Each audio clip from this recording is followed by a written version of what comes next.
So hey guys, welcome back to our another love story episode 12. सही बोला मैंने? 12वें episode पे आ गए भाई। तो 12वें एपिसोड में हमारी लव स्टोरी की आपका बहुत बहुत स्वागत है और बहुत बहुत माफ़ी आप लोगों से कि हम लोग जो सोच के चल रहे थे, हमारा प्लान ये था कि हम नैनीताल में जाके इसका 12वां एपिसोड शूट करेंगे क्योंकि पूरी जो स्टोरी थी 12वें एपिसोड की वो नैनीताल से कनेक्टेड थी।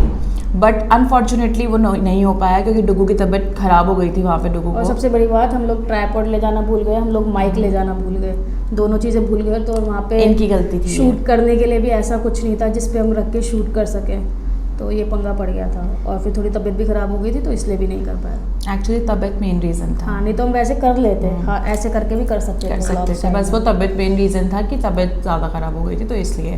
तो भाई अभी हम आते हैं कहानी पे। तो कहानी पे आते हैं तो हम लोग होटल पहुंच चुके थे। लास्ट एपिसोड में मैंने आपको बताया कि हम होटल पहुंच चुके थे। हमारा होटल जो था वो था मल्लीताल में। तो जो लोग हैं वहाँ पे उनको पता है मल्लीताल थोड़ा सा ऊपर रहता है। तो इस बार हम लोग मल्लीताल में रुके थे कि तल्लीताल में रुके थे? वो तल्लीताल ही था वैसे तो। हाँ। क्योंकि अपना तो बहुत ऊपर था। तो भाई ये इसका डिस्टेंस काफ़ी ज़्यादा था। अभी जो होटल से जो गाड़ी आई थी लेने तो उसने तो पहुँचा दिया हमको, होटल। तो जैसे ही हम होटल में पहुंचे तो डुगू को ना काफ़ी तबीयत ख़राब हो चुकी थी गाड़ी में, जिस गाड़ी से वो लेने आए थे, क्योंकि उसमें ऑलरेडी पीछे डीजल रखा हुआ था जो कि हमने आपको बता दिया। तो भाई उससे उनको तबीयत बहुत ज़्यादा ख़राब हो गई। तो जैसे ही होटल में पहुंचे मैंने कहा चलो अभी रेस्ट वेस्ट करके नॉर्मल हो जाएगा, जो कि नॉर्मली होता ही है कि अगर आप माउंटेन्स में ट्रैवल करके आए हो तो आप रेस्ट वगैरह करते हो तो नॉर्मल हो जाता है, क्योंकि मेरे साथ ऐसे ही होता है। तो जैसे ही हम होटल में पहुँचे और हमने मतलब रूम्स वगैरह अपने चेक इन किया तो मैंने इनको बोला कि आप ना लेट जाओ थोड़ी देर। तो ये काफ़ी ज़्यादा वोमिट और सर दर्द ये सब शिकायतें कर रहे थे। तो भाई उसके बाद जैसे ही वहाँ पे लेटे पूरा का पूरा वुडन था। एक चीज़ मैं और बताना चाहती हूँ यहाँ पे कि जैसे ना उस टाइम पे ना मतलब जैसे अभी ये मेरी बहुत ज़्यादा केयर करती है, जैसे मतलब बहुत ज़्यादा से मतलब बहुत ही ज़्यादा वाली, अगर इतना सा भी कुछ हो जाए तो आप लेट जाओ या ऐसा कर लो। तो उस टाइम पे ना मतलब हमारे बीच ऐसी वाली सिचुएशन कभी आई नहीं थी कि इतना ज़्यादा कंसर्न दिखाना पड़े या इतनी ज़्यादा केयर करनी पड़े। तो भाई और उस टाइम पे मतलब एक होता है ना कि मैं अगर ऐसे बोल रही हूँ या फिर जरा सा, मेरे को इतनी आदत भी नहीं थी। अब तो मैं बहुत ज़्यादा बोलती हूँ, मुझे जरा से भी कुछ हो जाता है ना तो मैं इसको बोल देती हूँ मेरे को ऐसे हो रहा है, तो क्योंकि मेरे को पसंद है वो चीज़, इसे केयर करवाना। तो उस टाइम पे तो भाई नया नया था, दूसरी तीसरी बार मिले थे और ऐसा भी नहीं था कि भाई साथ में रहते हो तो हर चीज़ पता होती है बंदे की। तो उस टाइम पे मैंने मतलब ठीक है, मेरे को बीमार हुई थी मैं, मतलब मैंने इसको उतना ज़्यादा नहीं बोला था कि भाई मेरे को मैं बीमार हो रही हूँ या फिर मेरे को ऐसे कर, तू मेरी केयर कर, ये कर वो कर। उस टाइम पे इतना मैंने नहीं बोला था। हाँ कंटिन्यू। अभी लव स्टोरी की बात पूछूंगी मैं, ये सारी चीज़ें इसी जोन में रहना, जो तो जिस जोन में तारीफों पे हो ना मेरी, इसी जोन में रहना। उसके बाद अगर अब रूप धारण करें ना किसी और चीज़ का, आज मुक्को बताऊँगी, बता रही हूँ। तो ये भाई उसके बाद लेट वेट गए और इनको बहुत ज़्यादा ठंड लग रही थी, बहुत ही ज़्यादा। तो मेरे को लगा कि भाई जैसे हुल लगता है पहाड़ों में ऐसे करके, तो हमारे रूम में टोटल 2 ब्लैंकेट बेड पे थे, 2 ब्लैंकेट बेड पे थे, 2 ब्लैंकेट अंदर रखे थे अलमीरा में। तो इनको मैंने वो दोनों ब्लैंकेट उठा दी, बोला मुझे बहुत ज़्यादा ठंड लग रही है। तो सिस्टर भी थी साथ में, तो हमने उतार दी थी शायद। क्या उतार दी थी? मैंने उतार दी थी जब मैं अंदर ले गई तो। हाँ तो भाई इन्होंने सॉक्स उतारा। हाँ सॉक्स वाली बात क्यों मेंशन की मैं बताऊंगी अभी। मैं सोच रही हूँ सॉक्स की बात कहाँ से बीच में आ गई। तो भाई इन्होंने ये मस्त आराम से लेट गए। मैंने भी बोला कि ठीक है आप लेट जाओ, और अगर ठंड लग रही है तो जूते उतारे थे तो सॉक्स भी उतार दी साथ में। अब वो मुझे नहीं पता कि इन्होंने क्यों उतारी थी, वो रीज़न मुझे नहीं पता। तो उसके बाद मैंने इनको दोनों ब्लैंकेट उठा दिए कि भाई चलो ठीक है अभी रेस्ट करो करके। उसके बाद ना ये थोड़ा ज़्यादा ही मतलब ऐसे करने लग गए कि भाई मेरी मतलब इन्होंने तो मेरे को नहीं बोला तबीयत ख़राब हो रही है, लेकिन इनको खांसी भी बहुत ज़्यादा थी उस टाइम पे। फीवर तो इनको बाद में हुआ, इनको खांसी बहुत ज़्यादा थी, जिसकी वजह से मतलब एक होता है ना बंदा खांस के पेन में परेशान हो जाता है। तो मेरे बैग में उस टाइम पे स्पेशली झंडू बाम या विक्स होता ही था मम्मी की वजह से। क्योंकि मम्मी क्या करती थी कि भाई हर चीज़ में मम्मी क्या करती थी, कान में दर्द हो रहा है वे हाँ झंडू बाम लगा ले, सर में दर्द हो रहा है झंडू बाम लगा ले, गले में दर्द हो रहा है झंडू बाम लगा ले, हर चीज़ में झंडू बाम लगा ले करती थी। तो मेरे बैग में डाल देती थी वो, तो वो मेरे बैग में हमेशा होता ही था। तो मैं इनको ना ऐसे मतलब बाम लगा रही हूँ सर में ऐसे करके कि भाई थोड़ा नॉर्मल हो जाए पीठ में। और इनको क्या हुआ कि अचानक से बहुत ज़्यादा ठंड चढ़नी शुरू हो गई, बहुत ज़्यादा, मतलब ये पूरा कांपने लगे, पूरे शिवर कर रहे थे कि भाई मुझे बहुत ज़्यादा ठंड लग रही है ऐसे करके। तो अभी जैसे कि इन्होंने बताया कि हमारे बीच में ऐसा कंसर्न नहीं था, प्लस हम 3rd टाइम मिल रहे थे और तीसरी बारी में मतलब कि अभी वो क्या बोलते हैं ना उसको, कमिटमेंट वाला तो साइड में छोड़ दो, उसको कुछ नहीं है अभी।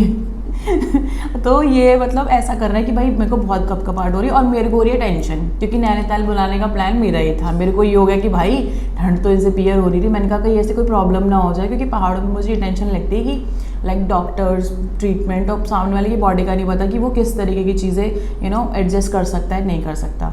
तो मेरे को ये हो गया कि भाई होटल चेंज करना है कि वुडन की वजह से ठंडा लग रहा है कि ऐसे करके। तो ऐसे ही भाई देखते देखते वो ठंड जब बढ़ गई, 2 से 4 ब्लैंकेट आए और उसके बाद 4 से 6 ब्लैंकेट इनके ऊपर, मतलब टोटल 6 ब्लैंकेट में ये लेटे हुए थे। ठीक है, तो सॉक्स वाली बात तो बता। हाँ, तो भाई इनके ना पैर भी ठंडे पड़े थे बहुत ज़्यादा। तो मेरे को, मैं बहुत ज़्यादा उस चीज़ के लिए कंसर्न थी कि मेरे को ये था कि मैं क्या करूँ, मेरे को ये था कि मैं क्या करूँ कि भाई बंदे को ठंडे ना लगे। ठीक है, तो हंसना बंद करो, मुक्का मार दूँगी जाके। तो मैंने मतलब इनको क्या किया, मैंने फटाफट से ना सॉक्स इनको पहनाई और मैंने इनको आई थिंक 2 पेयर पहनाए सॉक्स के। 2 नहीं, 2-3 पहनाए थे, 4 पेयर पहनाए थे।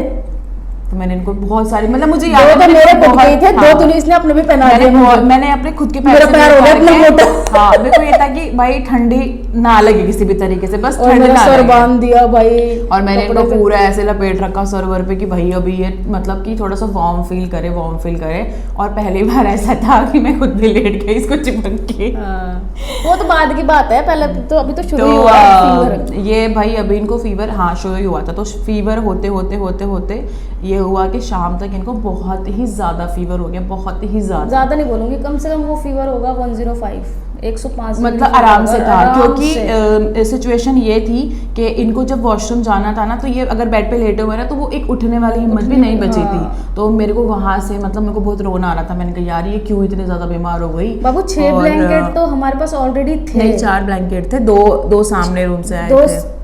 तो 4 तो अपने रूम में ही हाँ, तो 4 तो आपने ओढ़े, फिर 2 उनके रूम से मंगाए थे और नीचे से भी मंगाए थे। वो 4-6 ही ब्लैंकेट थे जहाँ, ज्यादा थे। वो अलग से कंबल मंगवाए थे ऊपर डालने के लिए। हाँ, तो मंगवाए थे ना, हाँ। वही बता रही हूँ। तो ब्लैंकेट और कंबल में अलग अलग कम से कम 6-8 ब्लैंकेट में इसके अलावा ब्लोअर मंगवाया था। फिर जो बता रही हूँ ना, मेरे सर पे चल रहा मैं था। स्टोरी बता रही हूँ ना अच्छा, पूरी। तो भाई ये सब हुआ और शाम तक इनको वॉशरूम जाना था, तो मेरे को इनको ऐसे उठा के पूरा ऐसे करके और फिर तब ले जाना पड़ा। तो फिर मैंने भाई मतलब हमारी बात हो रही थी, हम सब साथ में आए थे। तो भाई वो लोग बेचारे कम से कम 1-1.5 किलोमीटर नीचे उतर के पूरा, और फिर इनके लिए मेडिसिन लेके आ रहे हैं। फिर नॉर्मल बंदा जो प्लेन में रहता है उसके लिए तो अभी हम हालत ही आपको खराब बोल रहे है। थे कि असली मेमोरीज मैंने क्रिएट करी तो है। दिमाग खराब हो गया भाई वहाँ पे भी, और मैं वहाँ से कहीं जा ना पाऊँ। उसके बाद इनकी दवाई वगैरह जो आई, इनको दवाई भी दे रहे हैं। और भाई वहाँ का होटल स्टाफ, मुझे वो ढंग से याद नहीं है होटल का नाम क्या, वरना मैं ज़रूर मेंशन करती। देख के तो कर ही सकती हूँ, अगली बार मैं बता दूंगी। तो भाई उन्होंने इतनी टेक केयर की है डिग्गू की, इतनी टेक केयर की है ना कि वो हर 10 मिनट में 5 मिनट में कभी गर्म, क्योंकि गर्म पानी चाहिए था हमको इनको पीने के लिए, और कभी कुछ ऐसे करके।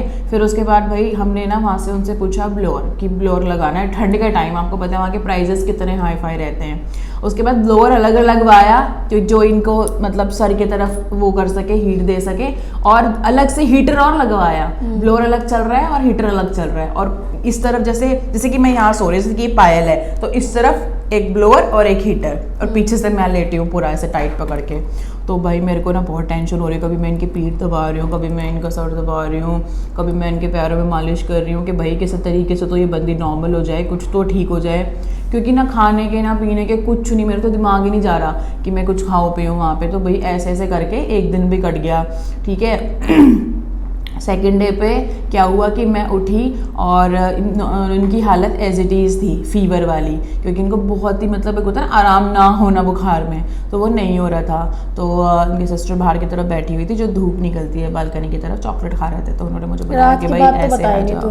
क्या रात की सीधे दिन पे आ गई अगले। क्या रात को तूने मेरी कितनी केयर की थी वो तो पता। बताओ, आप तो बता सकते हो। वैसे मेरी केयर वाली बात तो आपको बतानी चाहिए ना। तो तुम मेरे बोलने नहीं दे रही फिर। I'm sorry। चलो बता। तो पहली बात तो मैं आपको बता दूं कि जब मेरे को ऐसे फीवर वही चढ़ता रहा, और दवाई के बाद भी ना मुझे याद नहीं है कम उतरा था कि नहीं उतरा था मेरे हिसाब से। दवाई के बाद 1 डोज के बाद तो नहीं उतरा था, क्योंकि वो 1 ही डोज ली थी मैंने। तो भाई रात को लिटरली मेरे को इतनी ज़्यादा ठंड, आप सोचो ब्लोअर चल रहा है, सब चल रहा है, फिर भी मेरे को ठंड लग रही है। मतलब इतने हीट, और इसको लग रही है गर्मी ये पसीने में, और मेरे को ठंड लग रही है। भाई इसने जो पूरी रात मेरे को क्योंकि खांसी भी हो रही थी, पूरी रात इसने उठ के मेरे को विक्स लगाई। वो तो खैर आज भी करती है ये, आज भी अगर मेरे को खांसी होती है और पूरी रात अगर मैं ऐसे मतलब खांस रही होती तो उठ के विक्स लगाना, छाती पे विक्स लगाना, नाक पे लगाना विक्स।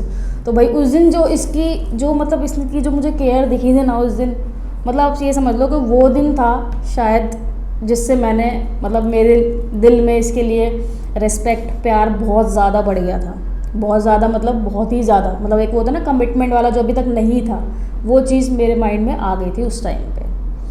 तो भाई रात हमारी ऐसे निकली इन्हीं सब चीज़ों में कि ये उठ के मेरे को ये सब कर रही है। फिर मतलब मैं एक चीज़ और बताना चाहती सोई थी मैं कि मेरे को इतनी ज़्यादा ठंड लग रही थी ना कि मुझे लिटरली ना, बता दूँ क्या, मतलब बॉडी हीट होती है ना जो, उसकी ज़रूरत पड़ी। आप समझ रहे हो, मैं मतलब डायरेक्ट नहीं बोलना चाह रही। तो वो सिचुएशन आ गई थी।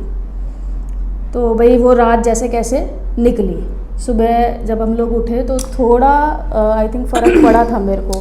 नहीं, आप बस थोड़ा सा नॉर्मल थे, थोड़ा सा नॉर्मल। और इन्होंने उसके बाद उठने के बाद मतलब ऐसा बोला कि भाई मतलब कि तू घूमने चली जा ऐसे करके सबके साथ। और मेरे को मतलब अभी नहीं, इतना बेटर फील नहीं हो रहा इतना। नहीं, स्टोरी में पीछे चलते हैं। ये तो यहाँ पे मेन बात तो भूल ही गए, ये इन्होंने कमिटमेंट वाली बात तो बोल दी कि मेरे दिमाग में आ गया, यहाँ से नहीं आया था। इनकी जब बहुत ज़्यादा तबीयत ख़राब हुई थी और फीवर उतर ही नहीं रहा था और डोज भी खा चुके थे ये, और इवन 2 डोज खा चुके थे। मैंने रात को बुआ को फ़ोन किया और इनकी एक फ़ोटो शेयर की वाइट जैकेट वाली। मैंने इनकी एक फ़ोटो शेयर की वाइट जैकेट में जो उस रेस्टोरेंट तेरी नजर लगी होगी, पक्की बात है। अपनों की लगती है। तो मैंने बुआ को फ़ोटो भेजी और मैंने उनको फ़ोन करके ये बोला कि मतलब कि उनको पता था कि हमारी मतलब बहुत अच्छी दोस्ती है और ऐसा थोड़ा बहुत शायद उनको शक भी होगा, बहुत ज़्यादा क्लियरिटी नहीं थी। मैंने बोला तबीयत ठीक नहीं है तो आप नज़र उतारो मिर्चों से।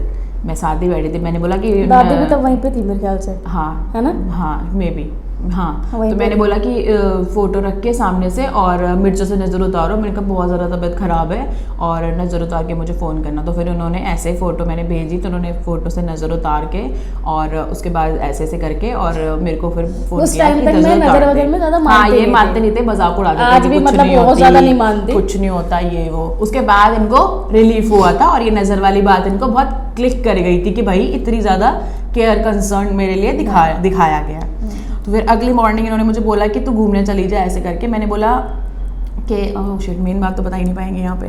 कौन सी? तो बड़ा कांड हुआ था वहाँ पे, मैं बताती हूँ ना। Oh my God. तो अगले दिन भाई सुबह ही हुआ, ये सारे मुझे बोल रहे उठ उठ उठ। मैं मतलब आप ये सोचो, ठीक है मैं मान गई कि मेरे को थोड़ा फर्क पड़ गया था, लेकिन उतना भी नहीं पड़ा था कि भाई मैं घूमने ही चले जाऊँ। अब ये क्या बोल रहे हैं, तू बाहर निकल रहा है, तेरे को अच्छा लगेगा, तू बाहर निकल। भाई मेरे खड़े होने की भी बस की नहीं हो रही, मैं कैसे बाहर निकल जाऊँ। अब इन सब का ये था कि भाई बेड में पड़े पड़े, इनकी भी गलती नहीं थी कि भाई बेड में पड़े पड़े बीमार हो जाएगी और ज़्यादा, तो तू थोड़ा बाहर चल के देख। सारे मेरे पीछे पड़ गए, चल चल चल चल चल। और पता नहीं तू गुस्से में पहले नहाने गई थी कि बाद में नहाने गई थी? पहले मैं नहाने गई थी और मैं गुस्से में नहाने नहीं गई थी। मैंने सोचा कि थोड़ी हमारी मतलब हो चुकी थी, मतलब हमारी क्या, सब इनको बोल रहे थे कि भाई चलो घूमने के लिए, पर ट्राई करो। और मैं इनको घूमने के लिए नहीं बोल रही थी, मैं इनको जस्ट ये बोल रही थी कि भाई बालकनी में तो आके बैठो डुगू, यहाँ पे धूप आ रही है कि नेचुरली एक जो हीट मिलती है उससे बॉडी को थोड़ा सा रिलैक्स मिलेगा। तो मैं जस्ट रूम के बाहर आने के लिए इनको बोल रही थी कि यहाँ तक तो आके बैठो, यहाँ तक तो आके बैठो, बट ये नहीं आ रहे थे। तो उसके बाद फिर सब इनको बोलने लगे, फिर ये कि बोलने लगे कि और मेरी हालत नहीं है, मुझे पता है मैं क्या फील कर रही हूँ ये वो। और पहली बार ऐसा कुछ हो रहा है, तीसरी बार मिले हैं, प्यार मोहब्बत का इजहार हुआ नहीं है। मैंने कहा कलेश पड़ गया है। तो भाई मेरा क्या था ना उस टाइम तक, आज तो अब तो नहीं है खैर, मेरे को गुस्सा तो आ रहा था, तो मैं गुस्से में चली गई अंदर। तो मैंने ये प्लान किया था कि ठंडे पानी से ही नहा के बाहर आऊँगी, लेकिन अंदर जाके मैंने मन बदल लिया और मैं नहाने चली गई गर्म पानी से। मुझे तो यही पता था ना कि ठंडे पानी से नहाने गई है, तो मैं चली गई नहाने। फिर उसके बाद मैं आपको बता नहीं सकती कि क्या हुआ, बट कुछ हुआ ऐसा। और जब ये तो वो थोड़ी ना मिसअंडरस्टैंडिंग हो गई हम दोनों के बीच। तो मैं उठ के चली गई बाहर चली गई थी ना, मैं उठ के बालकनी में बालकनी में बाहर उठ के चली गई। और इसको लगा कि कुछ और हुआ है, मतलब बता रहे हो ना, मिसअंडरस्टैंडिंग कुछ हो गई थी। तो भाई उस टाइम पे जो कलेश हुए, ये बाहर बालकनी में इसलिए चले गए ये रियलाइज कराने के लिए। मैं नहाने गई कि मैं खुद को नॉर्मल करके इनसे बातचीत करती हूँ, फिर देखते हैं कैसा लगता है। और ये सोच के बाहर चले गए कि ये गुस्से में नहाने गई है तो मैं बाहर जाके बैठ जाती हूँ। तो ये नंगे पैर एक ही उसमें बजा के बाहर बैठ गए। ये मिसअंडरस्टैंडिंग हुई थी कि मैं गुस्से में गई। हाँ ये तो बता रही हूँ मैं, जबकि ऐसा नहीं था। हाँ, मैं गई थी खुद को नॉर्मल फील कराने के लिए कि चल ठीक है, अगर ये इतना बोल रहा है तो मैं उठ के देखती हूँ। फिर मैं उठ के तो आप समझ रहे हो, इनको ये मिसअंडरस्टैंडिंग हुई कि मैं गुस्से में नहाने गई हूँ, और मेरे को ये मिसअंडरस्टैंडिंग हुई कि ये गुस्से में बाहर नंगे पैर जाके बालकनी में बैठ गए। हाँ, ये हुआ था बिना स्वेटर पहने, और हवा चल रही थी। नैनीताल में हवा चलती रहती है, नॉर्मल बात है।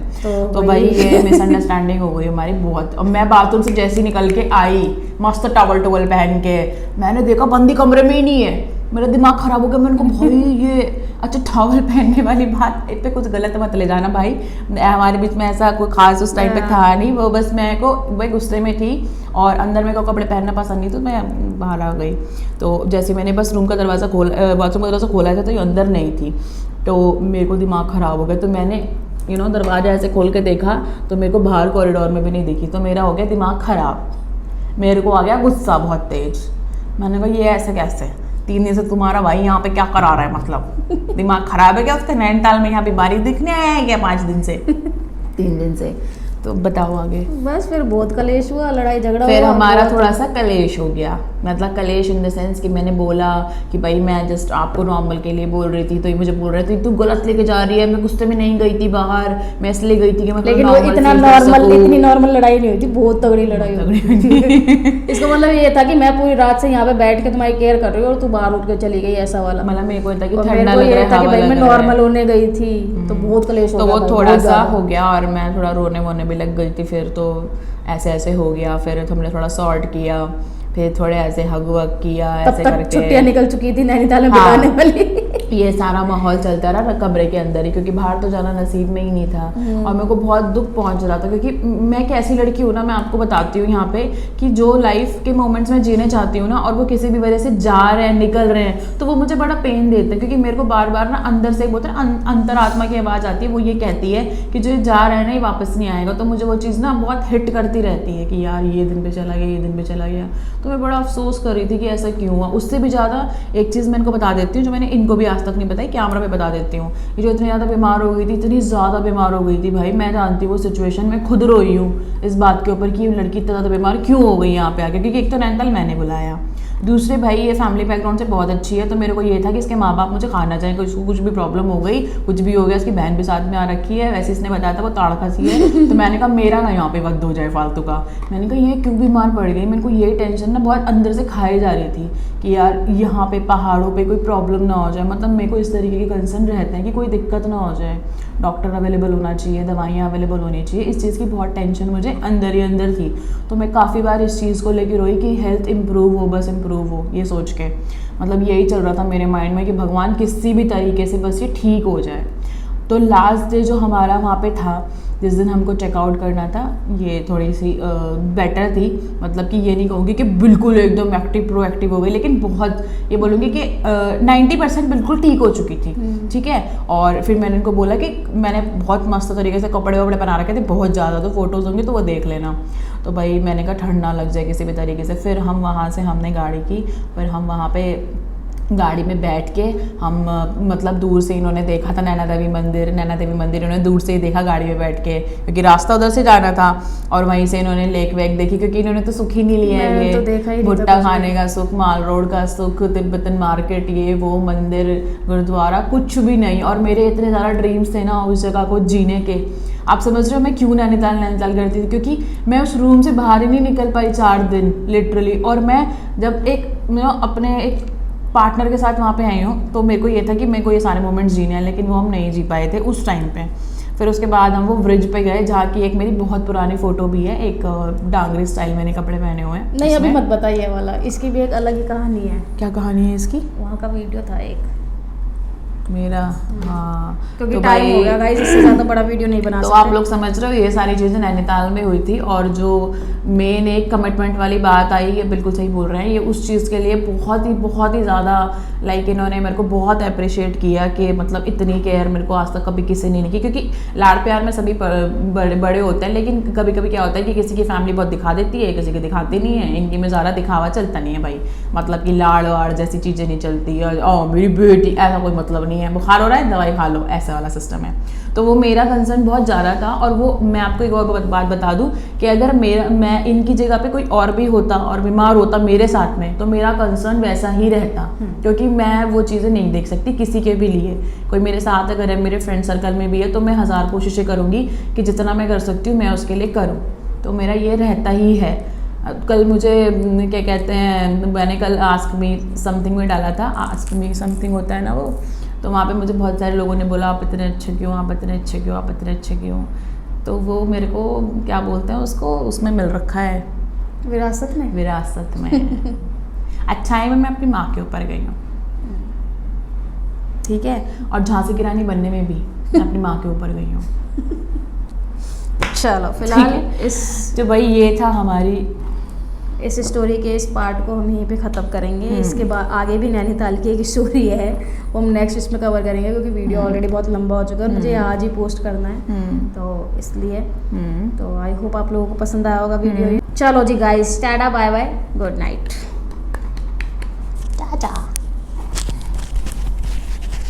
बाबू तब तो मेरे को बहुत प्यार करती थी।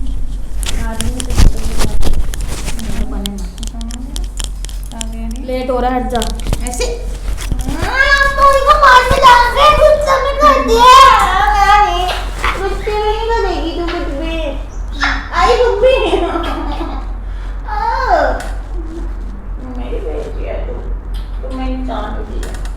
अरे थमने लग जा, थमने लग जा, ऐसे ऐसे कर।